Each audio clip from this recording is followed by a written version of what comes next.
শবে বরাত বা লাইলাতুল বরাত শাবান মাসের ১৫ তারিখে শবে বরাতের রাত্রি বলে ঘোষণা করা হয়। শব শব্দটি ফার্সি, যার অর্থ রাত, আর বরাত শব্দের অর্থ ভাগ্য। বিশেষ এর রাতে মহান আল্লাহ তাআলা আগামী ১ বছরের জন্য মানুষের রিজিক, জন্ম-মৃত্যু ইত্যাদি বিষয় নির্ধারণ সহ তার সৃষ্ট জীবের উপর অসীম রহমত নাজিল করে থাকেন। তাই এ রাতকে শবে বরাত বা ভাগ্য রজনী বলা হয়। হাদিসে উল্লেখ আছে, ব্যভিচারী ও মুশরিক ছাড়া আর সবার মনোবাসনা এই রাতে পূরণ করা হবে। তাই এই সৌভাগ্যের রাতে আমরা যেন একটু কষ্ট করে আল্লাহর দরবারে হাত উঠাই, রহমত চাই, মাগফিরাত চাই, উন্নতি চাই। আমাদের দেশ, দেশের মানুষ, নিজের পরিবার, আত্মীয় স্বজন ও বন্ধুবান্ধবদের জন্য। এই রাত্রি হল ক্ষমা প্রার্থনার জন্য এক উত্তম রাত্রি, যার ফজিলত হাজার রাতের ইবাদতের চেয়ে উত্তম। এ রাতে বান্দা তার সকল পাপ কাজের ক্ষমা প্রার্থনা করার জন্য আল্লাহর আরশ উন্মুক্ত পাবে।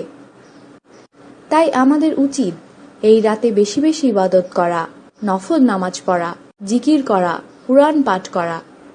এই দিনে সূর্য অস্তমিত হওয়ার সাথে সাথে আল্লাহ পাকের নূর সর্বনিম্ন আকাশে অবতীর্ণ হয় এবং বলা হয়, কে আছো গুনাহ মাফ করাতে চাও? কে আছো তার মনের আকাঙ্ক্ষা পূরণ করাতে চাও? কে আছো তার রুজি বৃদ্ধি করতে চাও? কে আছো তার রোগ শোক দুঃখ কষ্ট দূর করাতে চাও?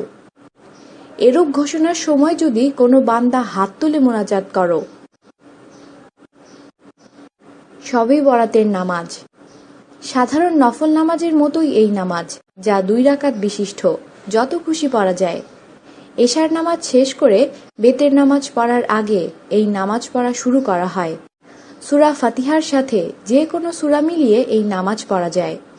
অনেকে সূরা ফাতিহার সাথে সূরা ইখলাস বিজোড় সংখ্যকবার মিলিয়ে পড়েন, ৩, ৫, ৭, ৯, ১১ বার ইত্যাদি পড়তে পারেন, কিন্তু লক্ষ্য রাখবেন ভুল যেন না হয়। তবে সূরা ফাতিহার সাথে সাধারণ ছোট সূরা মিলিয়ে পড়াই উত্তম। শবে বরাতের নামাজের নিয়াত। আপনি যে নামাজ পড়ার উদ্দেশ্যে দাঁড়িয়েছেন, মনের মধ্যে এমন ভাব আনলেই আপনার নিয়ত হয়ে যাবে। আরবি, বাংলা যে কোনো ভাষাতেই নিয়ত করতে পারেন।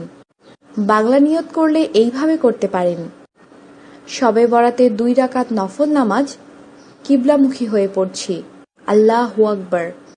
সতর্কতা: মনে রাখতে হবে ফরজ নফলের চেয়ে অনেক বড়। শবে বরাতের নামাজ যেহেতু নফল, সেহেতু নফল পড়তে পড়তে ফরজ ভুলে গেলে বা ঘুমের কারণে পড়তে না পারলে কিন্তু সবই শেষ। অর্থাৎ নফল নামাজ পড়ে ক্লান্ত হয়ে ঘুমিয়ে পড়লে আর এইদিকে ফজরের নামাজ পড়তে পারলেন না। সাবধান, এ যেন না হয়।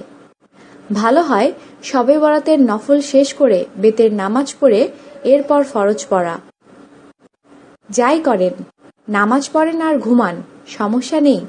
ঠিক সময় মতো উঠে ফজর নামাজ যেন পড়তে পারেন, সেই দিকে খেয়াল রাখবেন।